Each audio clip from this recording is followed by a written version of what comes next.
Hello, you're watching Dukascopy TV, and joining me today is John Drake, the head of global intake at AKE, a company that specialises in assessing risks in countries around the world on behalf of potential investors. Today we're looking at the troubled Middle East region, and in particular Iraq. Mr. Drake, thanks for joining me today. First of all, I want to focus on Iraq because it's the most recent country in the region where the West has had a noticeable presence and then apparently completely retracted that presence. In light of this, what are the main risks facing potential investors now in Iraq? I would say probably because of what's in the news, the things that will be at the forefront of anyone looking to invest in Iraq will be things like political violence, such as terrorism. Given events elsewhere in the Middle East over the last few years, civil unrest is also a concern in general, political instability, not least because of some of Iraq's unstable neighbours. But there are other things that aren't as violent that are also going to be an obstacle to would-be investors. Things like corruption, a lack of institutional development, and a lack of proper infrastructure are also going to be hindering would-be investors in the country as well, despite the amount of money the government has projected it will have to spend on these things because of its oil and gas reserves.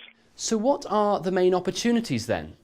Well, it's certainly more positive than a lot of other countries in the wider region, I would say, just because of the amount of reserves it has. Oil and gas in several parts of the country, the reserves are huge, very much untapped and quite easy to access in comparison to, say, if you're looking at oil and gas reserves somewhere like the Arctic or in some parts of Canada, it's quite expensive to extract the oil from the ground, whereas in Iraq, because it's not really been developed very well over the last century, it's very much available with fairly easy techniques in several areas. And just because there's so much of it, it is still a very attractive opportunity for any oil and gas company that's looking to get into the area, despite the potential political violence risks.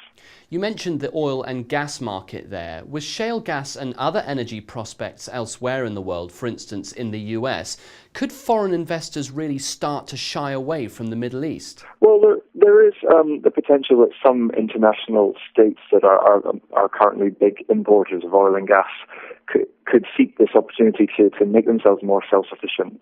But to be honest, the oil and gas reserves in places like Iraq are so substantial, they will likely outlast the shale gas reserves which are coming online or in the pipeline for development over the coming years.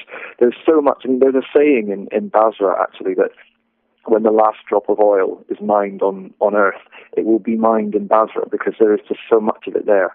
So even if countries want to become more self-sufficient, that will only really be something that can last in the short term. They can maybe diversify their sources of oil and gas, but they're always going to have to be involved in the Middle East just because there's so much there, and Iraq has so much a slice of the pie of the oil and gas reserves. It's going to be a major priority for people looking to import energy for decades.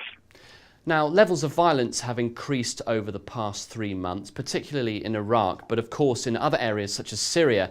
Why do you think that is, and could it result in a renewed negative impact on investment going forward? Certainly, there has been a rise in violence in Iraq over the last few months, and this could have a negative impact on the perception of the country as a potential investment opportunity. A lot of the violence has taken place in the central region of the country, so it's going to have less of an impact on sort of more oil-rich areas such as the south. But the groups that are engaging in the unrest and the violence are intent on attacking the government. And because the energy sector is so important to the government, they could theoretically have intent to target oil and gas infrastructure just to send a strong signal to the government. In terms of why the situation has deteriorated, there are a number of things going on in the country. There's been the ongoing simmering discontent amongst the Sunni population. They feel that they've been marginalized since the fall of Saddam Hussein, and the fact that this newly created democratic country with a Shi'ah majority population will seek to sort of exclude them from the development that's expected in the country, that they've been very concerned that they will not benefit from the oil and gas revenues that will be spent on things like infrastructure, schools, hospitals, and general standards of living in predominantly Shia parts of the country. The Sunnis are concerned that the money won't trickle down to their communities. So they're upset, and they're seeking some kind of reassurance that the money will be spent on them. The fact is that they now perceive that it's not being spent on them and they're losing out. So they've been protesting against the government.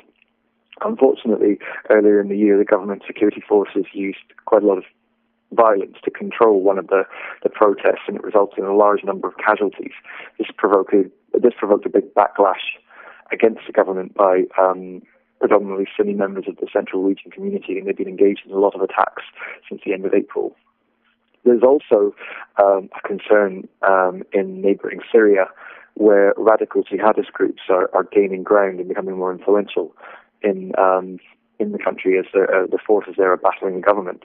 The thing about the jihadists in Syria, a lot of them have links to the jihadists in Iraq as well, and they are increasingly cooperating, and it's very likely that they see the situation as an opportunity to increase their attacks, increase their support base, and become more influential.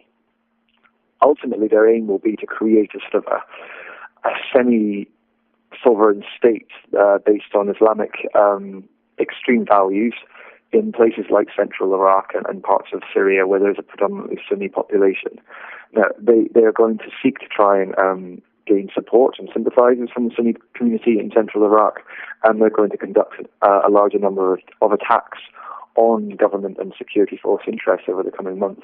So the situation could really worsen even over the course of this year and next year. Okay, that's all we've got time for on what is an incredibly complex but interesting subject. Hopefully we can explore this in more detail another time. But for now, it's goodbye from me.